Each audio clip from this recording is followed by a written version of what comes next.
que está a cargo de la doctora, acá está, invitada, la doctora Ruth Ticona Merno, que nos va a dirigir con el tema de fisiología y cambios en el embarazo. Médico especialista en ginecología y obstetricia. Universidad Nacional del Altiplano, miembro de la Asociación Latinoamericana para el Piso Pélvico.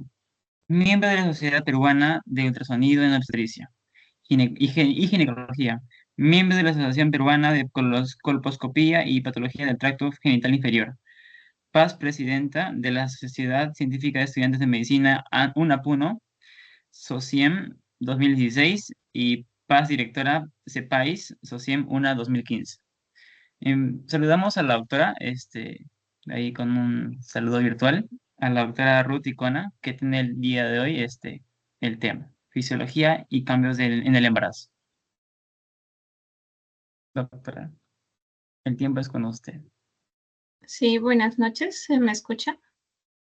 Sí, se la escucha. Ya, vamos a empezar, ¿no?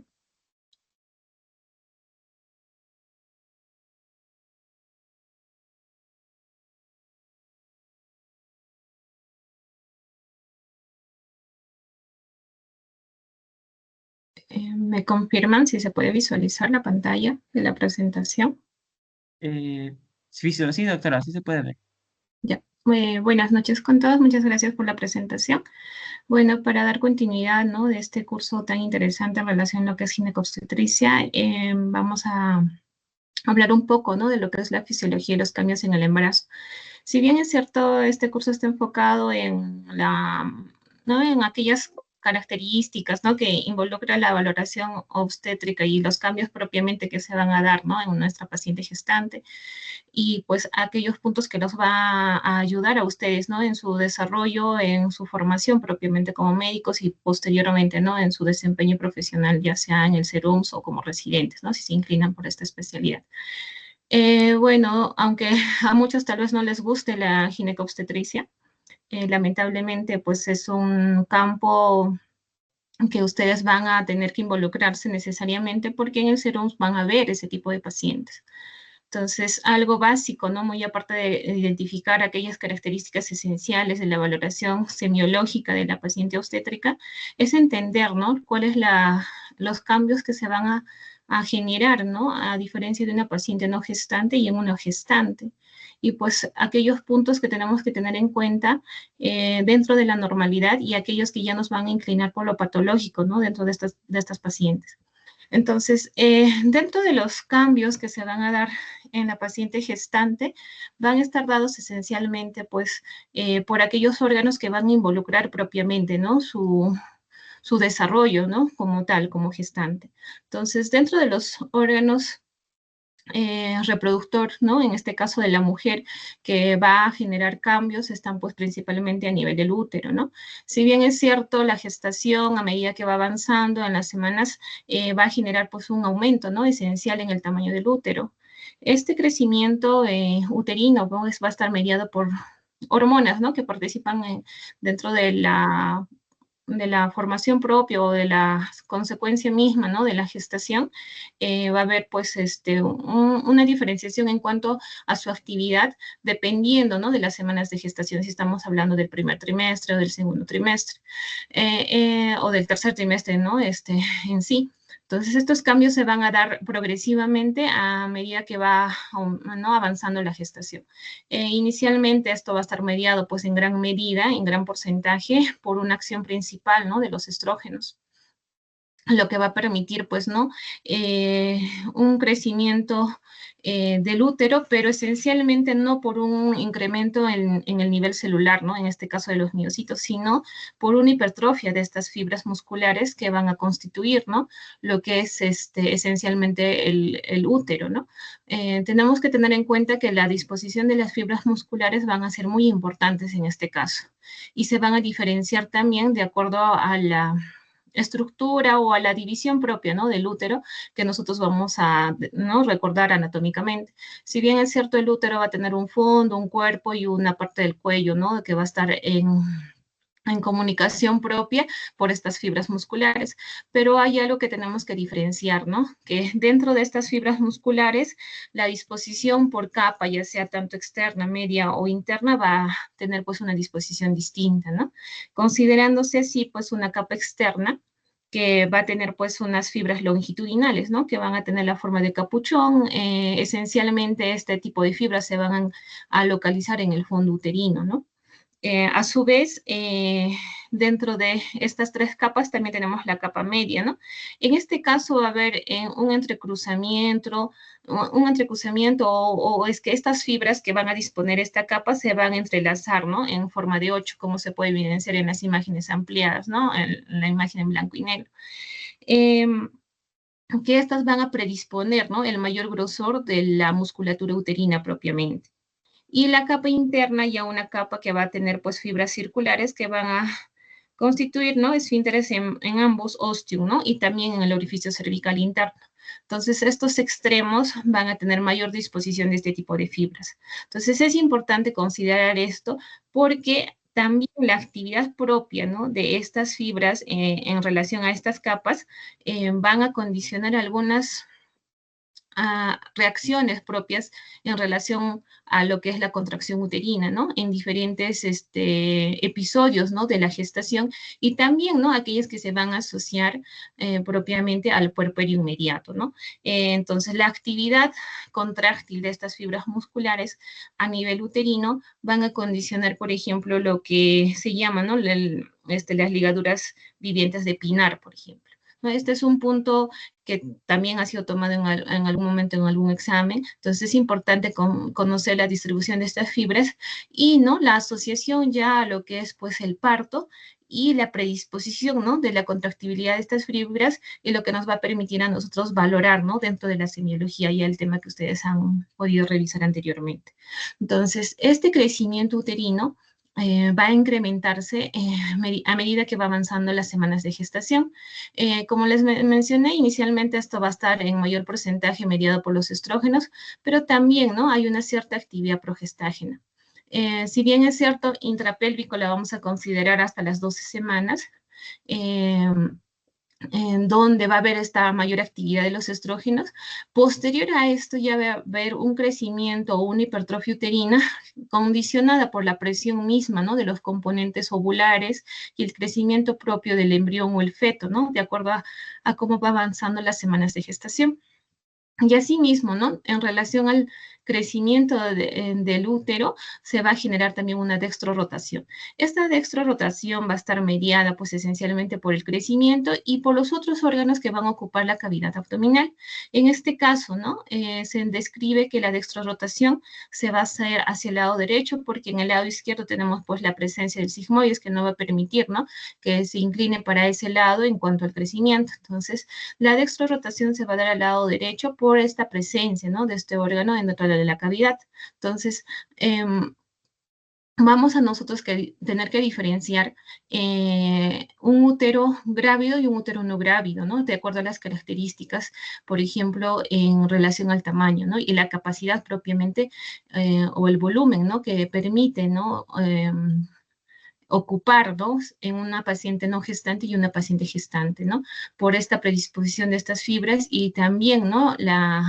El tejido, bueno, en este caso, ¿no? La fibra muscular propiamente que se hace laxe y permite, ¿no?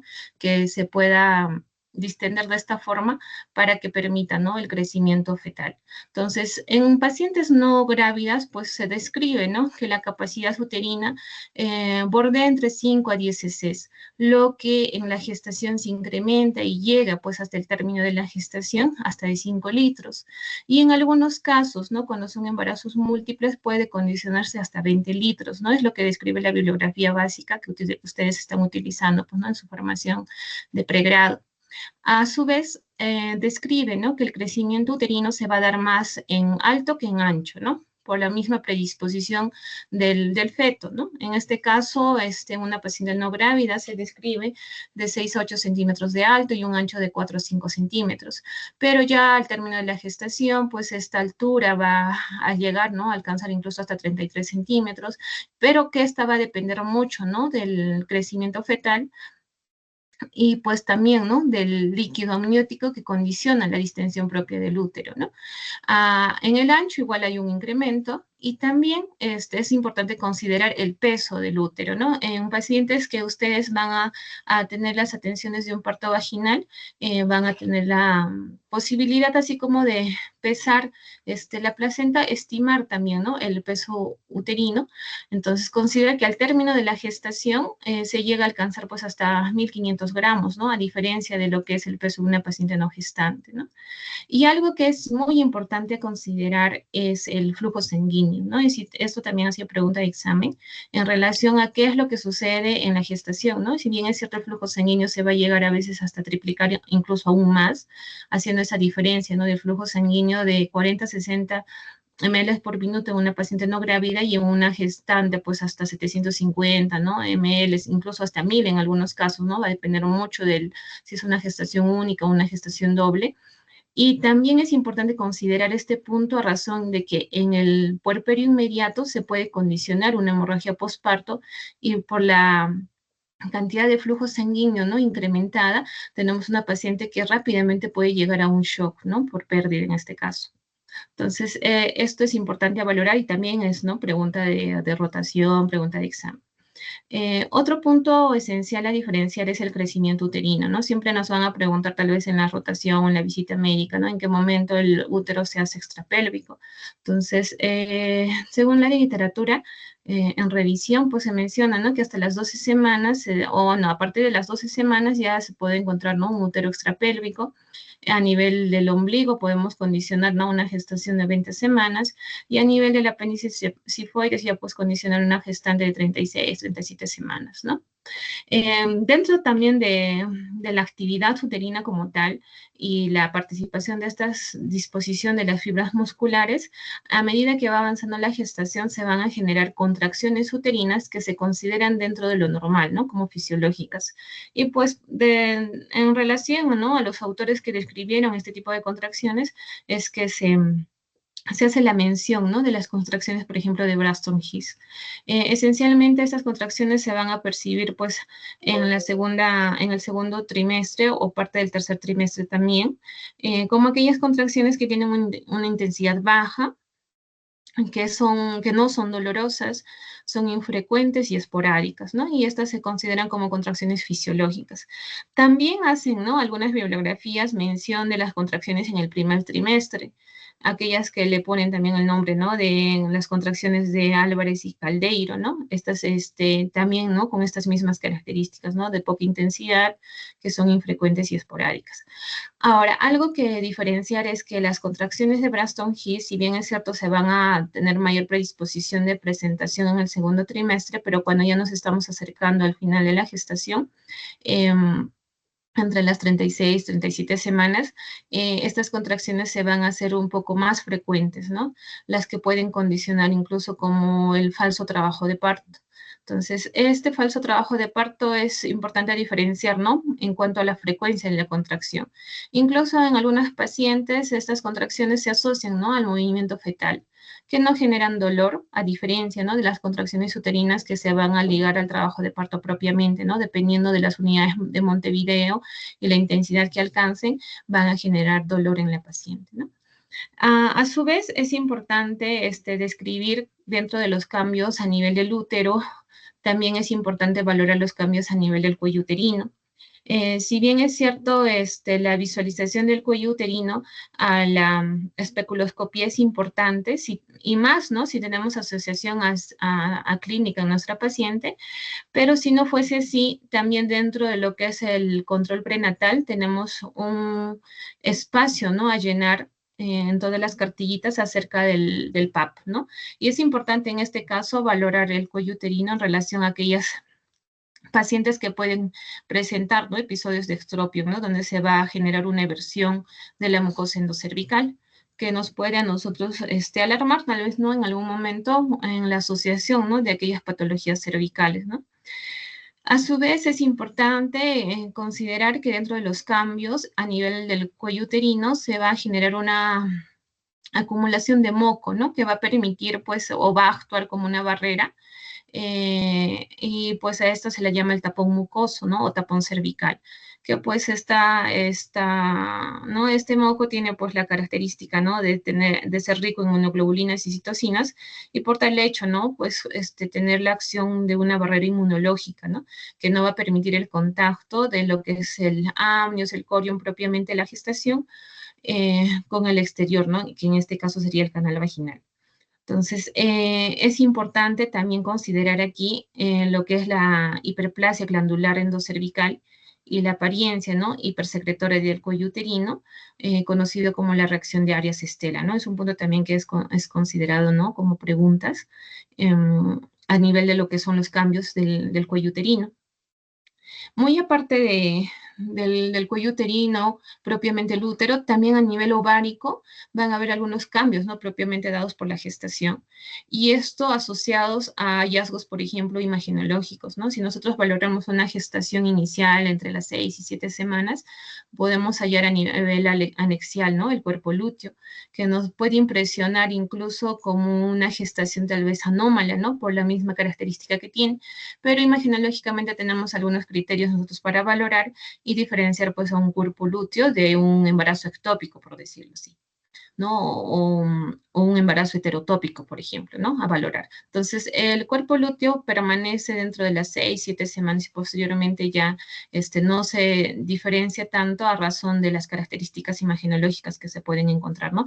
Porque puede impresionar incluso como quistes luteínicos, ¿no? Ya cuando nosotros hablamos de quistes luteínicos nos estamos asociando ya pues a una hiperreacción luteínica, ¿no? Esto por un incremento propiamente por la hormona, ¿no? Gonadotropina, pero que también se asocia a estados patológicos de la gestación, ¿no? Por ejemplo, patologías dentro del primer trimestre, como la enfermedad trofoblástica, por ejemplo, ¿no? Entonces es importante valorar este punto, ¿no? En qué edad gestacional nos encontramos y los hallazgos que podemos tener a este nivel, ¿no? Dentro del ovario también es a considerar que va a aumentar, ¿no? El calibre de las venas ováricas. Si ustedes van a poder participar en una cesárea, por ejemplo, se van a dar cuenta que la vascularización a nivel anexial es incrementado, ¿no? Y también, ¿no? El diámetro del calibre de estos vasos es mayor. ¿No? Entonces, que si no estamos familiarizados con esto, pues podemos pensar en que es algo patológico, pero se darán cuenta que son uno de los cambios, ¿no? Fisiológicos de la gestación. A su vez, considerar dentro de los órganos que generan cambio, ¿no? En la gestación, pues es, por ejemplo, a nivel mamario. Si bien es cierto, dentro de las primeras 8 semanas se va a generar un incremento del tamaño mamario, esto generalmente por una ingurgitación vascular, va a haber un incremento en el tamaño del pezón, a nivel areolar va a haber una hiperpigmentación, y a su vez, ¿no? Un cambio en lo que es las glándulas sebáceas, ¿no? Se van a hacer más hipertróficas y esto también es considerado pregunta, ¿no? De rotación, de examen en relación a las glándulas de Montgomery, ¿no? Esto es importante considerar y a diferenciar, ¿no? De lo que son las glándulas no hipertrofiadas en una paciente no gestante. Y pues la función importante que va a generar la mama posterior, ¿no? Al terminar la gestación, pues es la que es la producción de leche, ¿no? Esta es mediada pues por la progesterona y la prolactina propiamente, ¿no? Y ya posteriormente, ¿no? Por la succión que va a generar el neonato, pues y la formación y la eyección propiamente de la leche, ¿no? Es importante en este caso considerar que al inicio de la segunda mitad del embarazo, va a generar en algunas pacientes ya la formación de calostro, ¿no? Que es la leche, o en este caso la secreción inicial, ¿no? De la glándula mamaria. Y algo que también hay que tener en cuenta, que es uno de los órganos considerados como los que no involucionan, ¿no? Posterior a la gestación. ¿No? Entonces es importante valorar los cambios fisiológicos que se generan en estos órganos que van a estar pues vinculados, ¿no? Inicialmente a la gestación. Ahora, muy aparte de esto, es importante también, ¿no? Valorar aquellos signos, ¿no? Que nos van a asociar con la evaluación de nuestra paciente. Ya vieron el tema de semiología y es valorar, por ejemplo, la coloración, ¿no? De lo que es la vulva, la vagina propiamente o el cuello uterino, ¿no? Eso también es un signo, ¿no? Que siempre se pregunta en las rotaciones, ¿no? En relación a la coloración azul violácea del cérvix o la vulva propiamente, ¿no? Estamos hablando hablando del signo de Chadwick, ¿no? Es un signo bastante preguntado, ¿no? En la rotación. Muy aparte de los órganos que van a generar cambios, ¿no? Con la gestación, también hay que considerar aquellos cambios que se van a generar en los diferentes, ¿no? Las diferentes funciones de los otros órganos. Por ejemplo, a nivel bioquímico hay bastante cambio, ¿no? Asociado a la parte metabólica. Si bien es cierto, la paciente gestante va a generar un aumento o un incremento de peso, según la Organización Mundial de la Salud, ¿no? Este incremento como límite superior nos da hasta 12,5 kilogramos. Si bien es cierto, también es importante diferenciar acá las características iniciales de nuestra gestante, ¿no? El peso inicial, la talla, el índice de masa corporal inicial, ¿no? Pero como teoría, ¿no? Nos dan este punto de corte, ¿no? Superior de 12,5 según la OMS. Y en este caso es importante también valorar, ¿no? Según los trimestres que nosotros estamos encontrando a nuestra paciente y todos los cambios que se van a generar, ¿no? En la misma. Si bien es cierto, es un punto importante a valorar en relación a la glucosa. Sabemos que la gestación va a condicionar, ¿no? Una resistencia periférica a la insulina, esto mediada por el lactógeno placentario, ¿no? En este punto es importante considerar la valoración de la gestante, sobre todo en el segundo trimestre. Estamos hablando entre lo que sería pues las 24 y 28 semanas, ¿no? Donde nosotros vamos a hacer un test de tolerancia a la glucosa justamente por la patología que se asocia, ¿no? A nuestros pacientes gestantes como es la diabetes gestacional. Entonces, fisiológicamente va a generar, ¿no? Esta resistencia a la insulina que va a condicionar, pues, una hipoglicemia leve, ¿no? Esto sobre todo a nivel postprandial y a su vez, ¿no? Va a ir de la mano con una hiperinsulinemia. De la misma manera se va a generar, pues, una hiperinsulinemia con la condición de suministrar, ¿no? Glucosa postprandial al feto, porque sabemos que inicialmente va a haber una hipoglicemia, pero posterior, ¿no? A la ingesta de alimentos va a haber esta resistencia mediada, ¿no? De forma fisiológica con la condición de estabilizar, pues, ¿no? Los niveles de glucosa en el feto propiamente. Entonces, por esta parte va a ser importante, ¿no? Lo que es la actividad del lactógeno placentario en relación a la lipólisis, ¿no? Y pues que los periodos de ayuno sean pues cubiertos, ¿no? Por este estado de hiperinsulinemia en la gestante. A su vez, dentro del metabolismo proteico es importante considerar, ¿no? La participación del feto y lo que es la actividad placentaria propiamente, el transporte, ¿no? De lo que son las proteínas o los aminoácidos, ¿no? Propiamente en este caso. Y pues también, ¿no? La necesidad de la proteína contráctil en relación, pues, ¿no? Al requerimiento proteico en la gestante, ¿no? Hasta de 500 gramos, ¿no? Entre lo que es el feto y la placenta y la proteína contráctil, ¿no? Restante. A su vez, el aumento, ¿no? De la concentración de estos aminoácidos en la circulación fetal, ¿no? Que va a ser, pues, mayor, ¿no? En relación a todo el requerimiento, ¿no? Que va a también necesitarse a nivel fetal, muy aparte, ¿no? De la necesidad materna como tal. Dentro de los cambios metabólicos también es importante considerar lo que es el metabolismo del agua. Si bien es cierto, la gestación va a condicionar un aumento de la retención del agua, por eso es que también vamos a tener pacientes que dentro del segundo o tercer trimestre van a condicionar, ¿no? Un estado fisiológico de edema, por ejemplo, en miembros inferiores. Pero si esto se asocia a otra clínica, es que ya nosotros podemos estar inclinándonos por otras patologías dentro de la gestación. Entonces, la cantidad de agua que se acumula en la paciente en gestante es hasta de 6,5 litros, ¿no?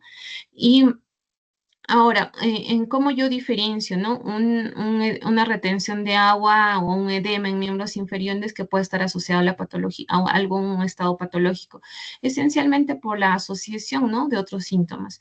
Inicialmente, de manera fisiológica, se va a dar un edema en miembros inferiores por un aumento, ¿no? Propiamente de la presión venosa o una oclusión de la vena cava.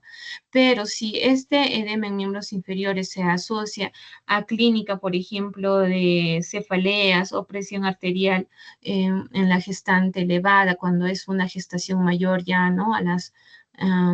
20 semanas podemos estar, ¿no? Tal vez ante un escenario de una paciente con un problema, ¿no? De enfermedad hipertensiva del embarazo como tal, que puede desencadenar, ¿no? Un estado tal vez de, ¿no? De preeclampsia. Entonces es importante a valorar también, ¿no? Dentro de la normalidad, el metabolismo del agua y cuando ésta se asocia, ¿no? A otra clínica, de diferenciar la patología como tal. A su vez es importante dentro de lo que son los cambios metabólicos considerar, ¿no? Lo que es la valoración de los lípidos. Sabemos que en la gestación los triglicéridos van a incrementarse, el colesterol también va a incrementarse aún más, pero también en relación a lo que es el HDL van a aumentar, ¿no? En la primera mitad y va a bajar en la segunda mitad. Y ya van a alcanzar estados de normalidad, pues, ¿no? Hasta las 6 semanas postparto.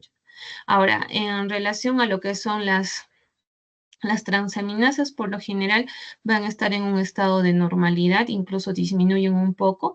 Por eso es que hay estados patológicos, ¿no? Que nos permiten valorar a nosotros las transaminasas y pues cuando estas están elevadas pueden asociarse a patologías, pues, ¿no? Hepáticas o patologías asociadas a una disfunción hepática, ¿no? Como tal, podemos tener escenarios, no sé, pacientes con preeclampsia, síndrome de Gel, pacientes que están con hepatitis, ¿no? Ya sea hepatitis B, hepatitis A o de causa inmunológica, ¿no? Es importante considerar esto. La fosfatasa alcalina generalmente se mantiene dentro de lo normal o ligeramente elevado, es algo que se considera dentro de la normalidad. También es importante considerar, ¿no? Lo que es el metabolismo de los electrolitos y minerales, porque eh, si nosotros tenemos o estamos ante un escenario, ¿no? De una patología, ya sea respiratoria o metabólica como tal, en una gestante tenemos que tener en cuenta que las concentraciones, ¿no? De sodio y potasio se van a mantener, pero también a considerar, ¿no? Lo que son los cambios a nivel urinario, ¿no? Que van a generar, pues, un aumento de la tasa de filtración glomerular, un incremento, ¿no? Propiamente de la resolución pulmonar, que también va a condicionar cambios, ¿no? A nivel de la cuantía del calcio, ¿no? Y también lo que es la disminución, por ejemplo, del magnesio, ¿no? En cuanto a fosfatos, se mantiene, no hay cambio a considerar dentro de lo que es la gestante.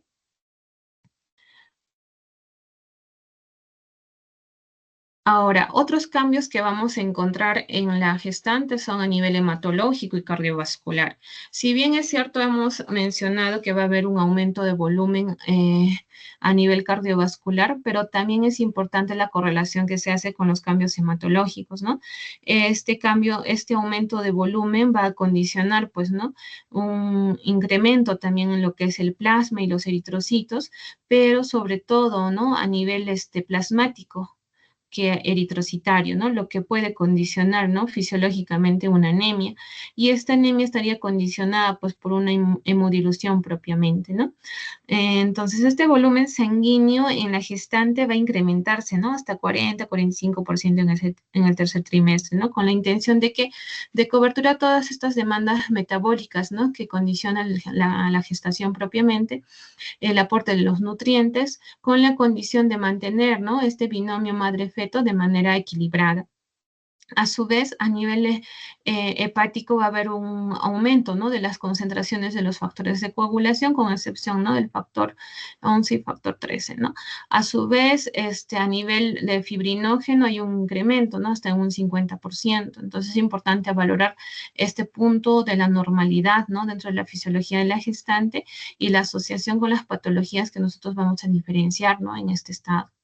¿No? También hay una disminución del tiempo de tromboplastina, ¿no? Por la disminución propiamente de la actividad fibrinolítica, una disminución leve, ¿no? De las plaquetas por hemodilución. Esto estamos hablando un nivel plaquetario menor de 150.000.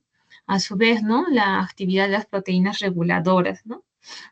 Y dentro de lo que son estos cambios sanguíneos y el aumento del volumen sanguíneo como tal, es importante valorar, ¿no? La actividad propiamente del hierro, es el requerimiento de hierro, ¿no? En la paciente gestante va a estar dada hasta de 1 gramo, pero considerar dentro de este requerimiento la distribución propiamente, ¿no? En las necesidades en la gestante. Si bien es cierto, se van a considerar en este punto hasta de 300 miligramos como activo total, ¿no? De la necesidad o de lo que va a utilizar propiamente la gestante, y pues el otro porcentaje, ¿no? Hace la diferencia de la volemia propiamente que va a incrementar y de lo que es la excreción digestiva, ¿no? Y bueno, el requerimiento en relación al hierro va a estar asociado, su valoración sobre todo, con lo que es el incremento, ¿no? Del plasma, superando, pues, ¿no? Al nivel eritrocitario, ¿no? Condicionando así, pues, una necesidad mayor, porque vamos a tener pacientes que vamos a encontrar un nivel de hemoglobina bajo, ¿no? Por la misma fisiología, pero ya en aquellas pacientes que nosotros catalogamos como pacientes anémicas, vamos a, ¿no? necesitar hacer esta suplementación de hierro para que nosotros no tengamos, ¿no? inconvenientes propiamente con la madre en el momento del parto y con el feto, ¿no? ¿no? Que puede cursar también con anemia. Entonces es importante considerar estos cambios hematológicos que se van a dar en la gestante. Y dentro de lo que es el cambio propiamente a nivel cardiovascular, si bien es cierto la disposición del corazón va a estar desplazado, ¿no? Hacia arriba y hacia la izquierda, justamente por el crecimiento uterino y por el crecimiento fetal, ¿no? Que va a condicionar esta disposición. A su vez, considerar que así como se mencionó, ¿no? Un incremento de la molemia, mayor cantidad de sangre en el organismo, también va a condicionar pues que el organismo llegue a tolerar estos cambios, ¿no? De volemia como tal, considerándose así, pues, ¿no? Un incremento en lo que es el gasto cardíaco, un incremento en la precarga, en la poscarga, que va a condicionar la disminución de la resistencia vascular periférica. Entonces, es importante este punto, ¿no? Todo cambio del volumen o de la volemia propiamente en la gestante va a generar también cambios a nivel de los signos vitales en nuestra paciente, ¿no? Entonces, según la gestante, el incremento de la frecuencia cardíaca va a estar, pues, ¿no? Aumentada hasta en 10 latidos, ¿no? Hay alguna bibliografía que hace alcance, pues, hasta 20 latidos, ¿no? Pero según la literatura que se usa, ¿no? Incluso para la valoración en los exámenes, se considera hasta 10 latidos, ¿no? Y considerar también acá, pues, ¿no? Que hay una prevención venosa central que se mantiene, que no se altera pese a todos estos cambios de volemia que se van a dar. Ahora, también es importante considerar aquí dentro de los signos vitales que vamos a valorar en la paciente, la presión arterial, ¿no? Si bien es cierto, dentro del primer y segundo trimestre va a haber una disminución, ¿no? De la presión arterial que posteriormente se vuelve, ¿no? A la normalidad. Al final del segundo trimestre estamos hablando pues entre las 14 y 28 semanas como tal, pero tener en cuenta la diferencia, ¿no? Entre las presiones sistólicas y diastólicas y propiamente, ¿no? La presión arterial media para valorar, ¿no? La diferenciación de aquellas pacientes que pueden estar inclinándose por un escenario patológico en relación a una hipertensión gestacional como tal. Entonces, en este caso es importante, ¿no? Considerar dentro de la cartilla del control prenatal la presión basal con la cual se ha iniciado el control prenatal y cómo es que la fisiología, de acuerdo a las semanas de gestación, se va instaurando, ¿no? Y si nosotros tenemos una paciente que incrementa, ¿no? Sustancialmente la presión arterial dentro del segundo trimestre, es importante valorar, ¿no? Porque podemos estar ante el escenario de una paciente que va a cursar, pues, ¿no? Con una hipertensión gestacional como tal o desencadenar, ¿no? En una complicación propiamente, ¿no? De la gestación como que es la preeclampsia, ¿no? También es importante aquí considerar, ¿no? El flujo sanguíneo venoso a nivel de los miembros inferiores, ¿no? Esto es importante a valorar porque si tenemos una paciente con un índice de masa corporal incrementado, pues no tiene la predisposición a formar, por ejemplo, varices o de condicionar escenarios patológicos como una trombosis venosa profunda, ¿no? Entonces, por eso es que en las pacientes gestantes se les recomienda que no estén en estado de reposo prolongado, por el mismo, ¿no?, factor de riesgo que existe, ¿no?, por las características que tiene la paciente, ¿no?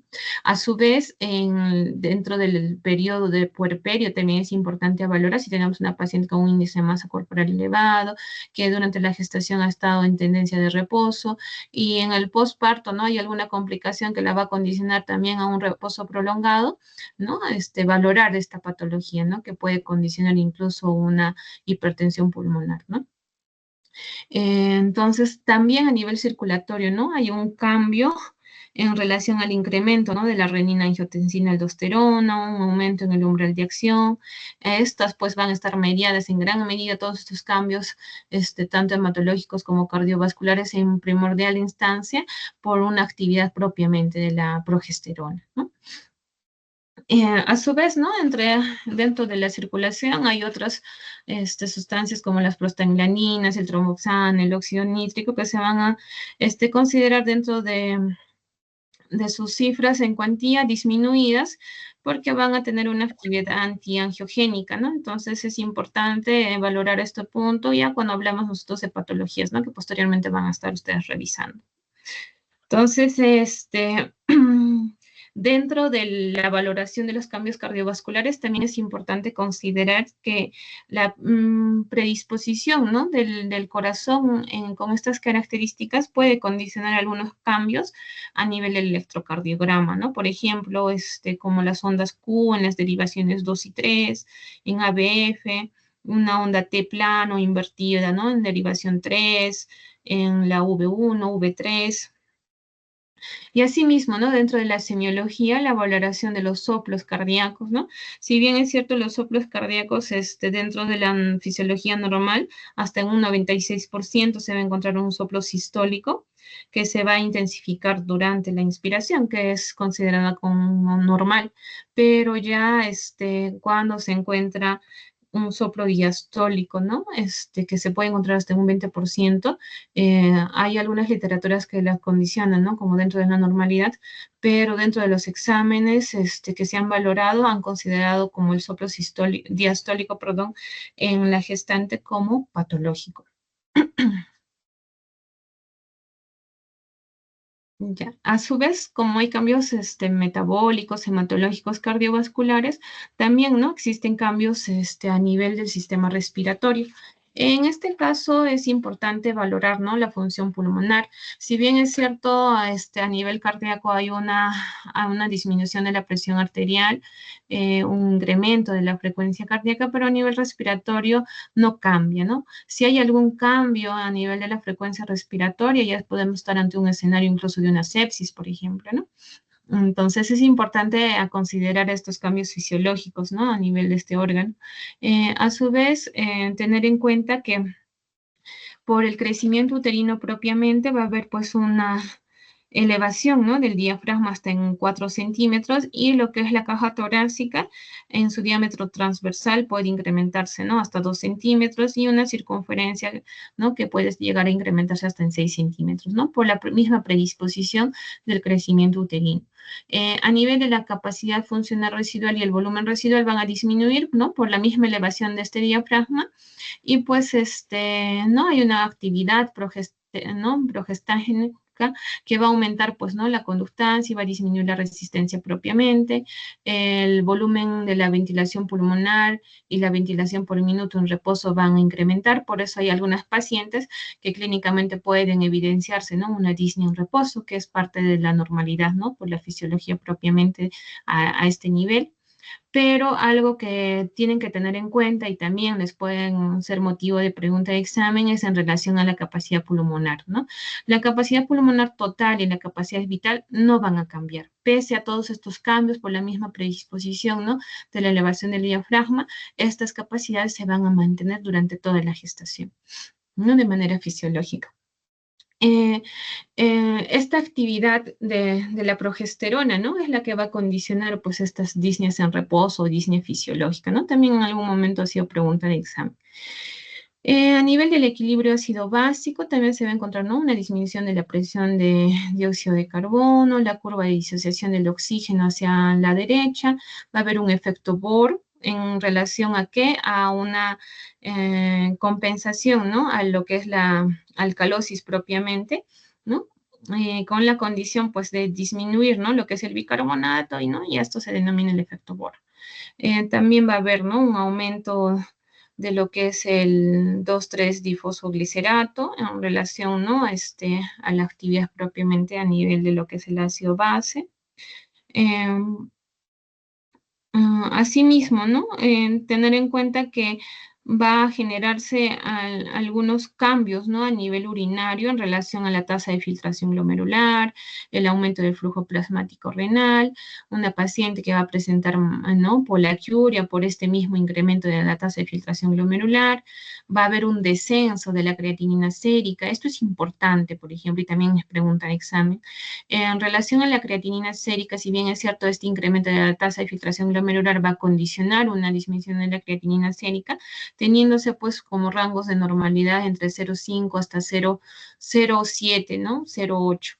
Ya cuando hay un reporte de 0,9, podemos estar ante un escenario de una paciente con deshidratación o aquella paciente que pueda estar generando un compromiso a nivel renal que pueda asociarse a alguna patología, ¿no? Dentro de la gestación, como por ejemplo lo que es la preeclampsia, ¿no? Hay una falla multiorgánica que puede condicionar, ¿no? La afección a nivel renal y su propia actividad, ¿no? Entonces es importante a considerar ese punto, ¿no? Ya lo que es la Sociedad de Nefrología hizo hincapié, ¿no? En relación a la cuantía de la creatinina sérica en las gestantes y que es de vital importancia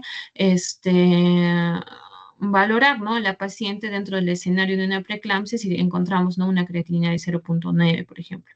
No esperen encontrar como una paciente no gestante, ¿no? Una creatinina de 1,2, 1,4, ¿no?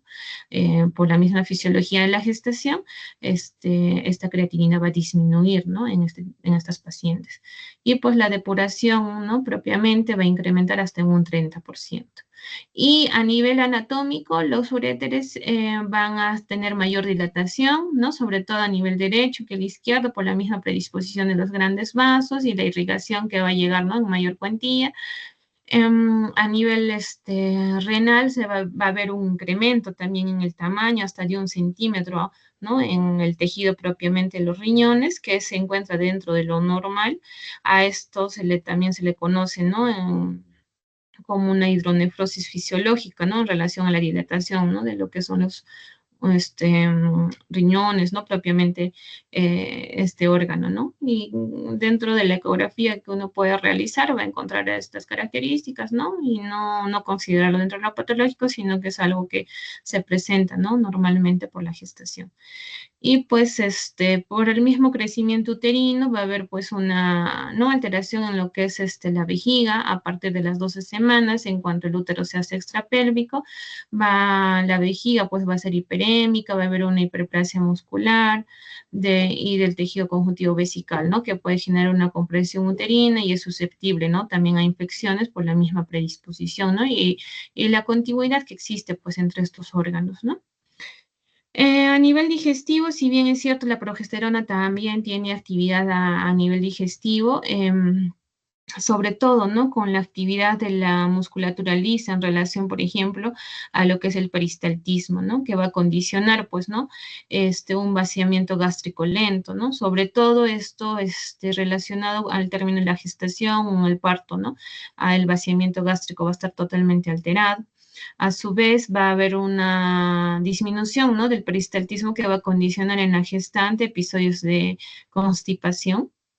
Y también, ¿no? Una disminución de lo que es la presión intraesofágica, un aumento de la presión intragástrica, la misma, ¿no? Los mismos cambios que genera la progesterona en la gestación o a nivel digestivo también puede haber a nivel bucal, sobre todo a nivel de las encías, que se van a condicionar hiperémicas por una inflamación local, ¿no? Que también ha sido pregunta de examen, los llamados EPULIS, ¿no? Es importante también valorar esto en las pacientes.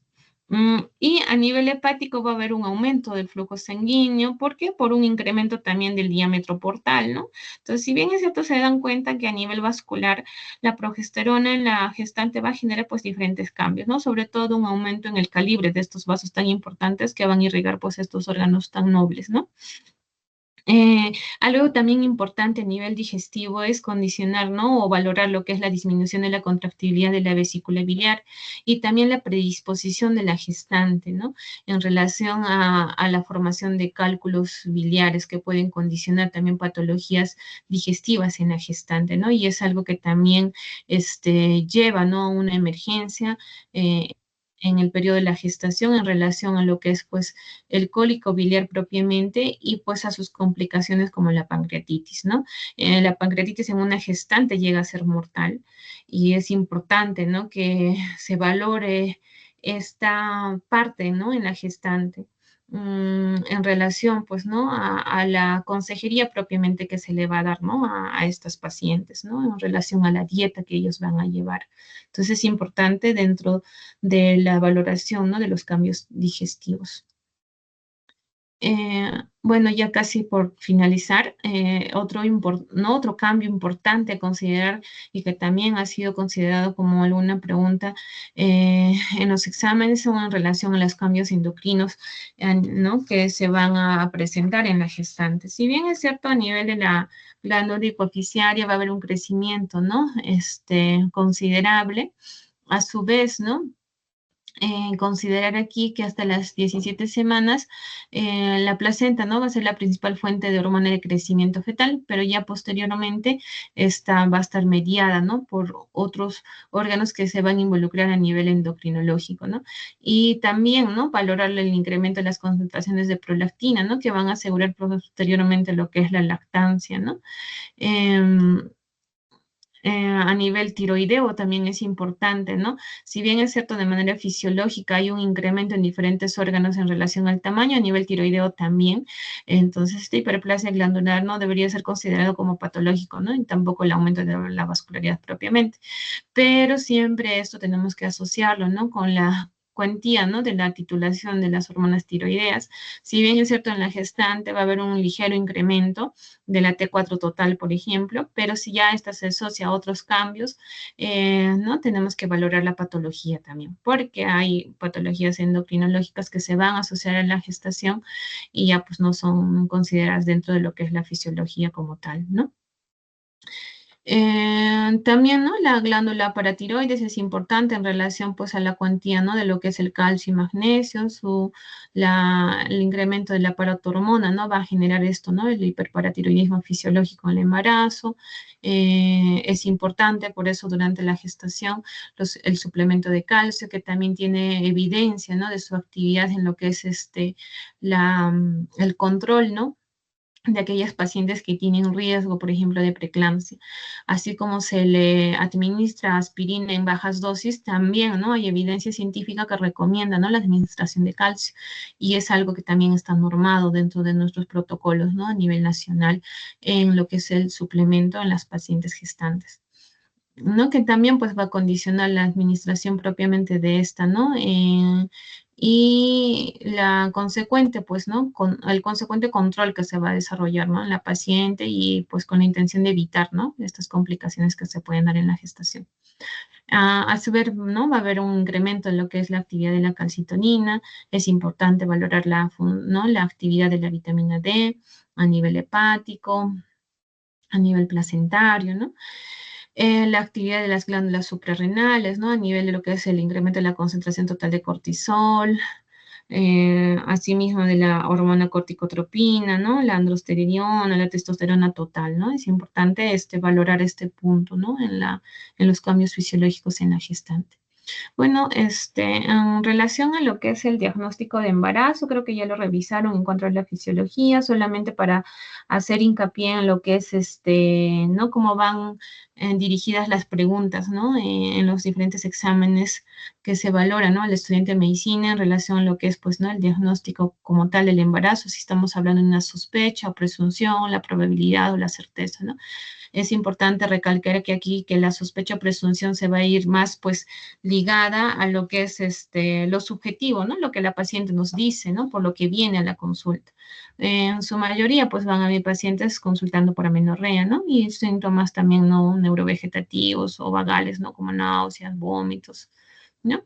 Y en relación a la probabilidad es lo objetivo, ¿no? Lo que nosotros llegamos a visualizar, pues esencialmente, ¿no? Como por ejemplo, ¿no? Un aumento del volumen abdominal, una percepción de los movimientos fetales, algunos signos, ¿no? Que ya se mencionó en la parte de fisiología, perdón, semiología, ¿no? Hablando del útero reblandecido, ¿no? La zona de implantación, el istmo, cervix, y aquellos, pues, ¿no? Que nos sirven como diagnóstico de certeza, ¿no? En cuanto a lo que es la gestación, hablando, pues, de lo que es la auscultación del latido cardiofetal, a nivel imaginológico, ¿no? Cuando visualizamos el saco gestacional, ya sea por vía transvaginal o vía abdominal, ¿no?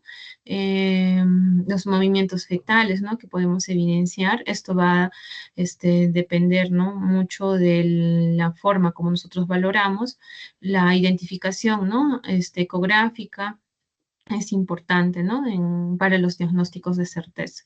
Entonces, algo que aquí les pueden preguntar y les puede llegar a confundir es en relación, pues, a lo que es la cuantía del beta-HCG, ¿no? ¿Qué tipo de signo, ¿no? Si es de probabilidad o de certeza, estamos dentro de la probabilidad porque la cuantía de beta-HCG no es específica, ¿no? Del embarazo, también se dan a otros estados patológicos, por ejemplo, ¿no? Cuadros de cáncer que tienen, ¿no? Incremento de la beta-HCG. A su vez, ¿no? Aquellos estados de embarazo patológico, ¿no? Como por ejemplo la enfermedad trofoblástica, el embarazo ectópico, ¿no? Que sí son sugerentes de gestación, pero no gestaciones normales, ¿no? A su vez, ¿no? La cuantía también va a ser importante, ¿no? Si estamos ante un escenario de una gestación única o una gestación doble, ¿no? Que se incrementa aún más, pero se considera dentro de lo que es el diagnóstico de probabilidad, más no de certeza, ¿no? Y pues la de presunción son ya aquellos síntomas, ¿no? Más subjetivo por lo que viene la paciente.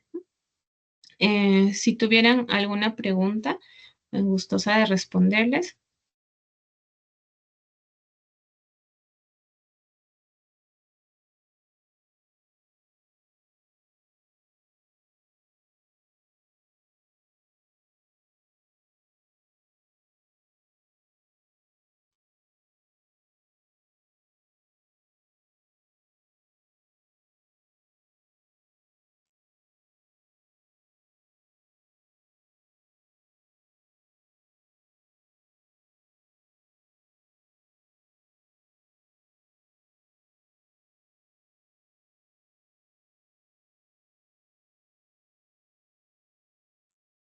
Amigos, por ahí tienen alguna pregunta sobre el tema.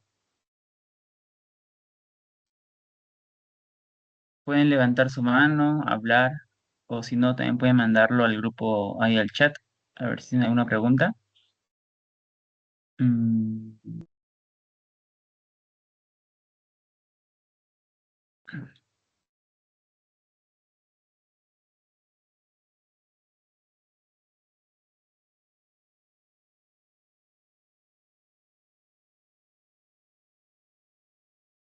chicos, buenas. ¿Qué tal? ¿Alguna pregunta?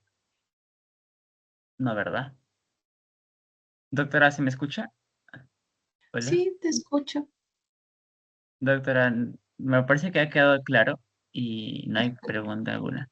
Doctora, gracias por su tiempo, por habernos acompañado esta noche. Ha estado muy bonita la explicación, de repente para poder repasar algo de algún banqueo para que nos va a salir de repente más adelante para el ENAM, para el internado. Han sido datos muy puntuales. Gracias, doctora. De hecho, usted, la sociedad le hace presente a usted un certificado que la encargada se le va a mandar más adelante mediante su correo, el certificado de la ponencia que tuvo el día de hoy. De parte Ah, mía y del grupo, estamos agradecidos con su persona. Hasta una nueva oportunidad, doctora. Gracias. muchas gracias, espero que sí. Cuídense.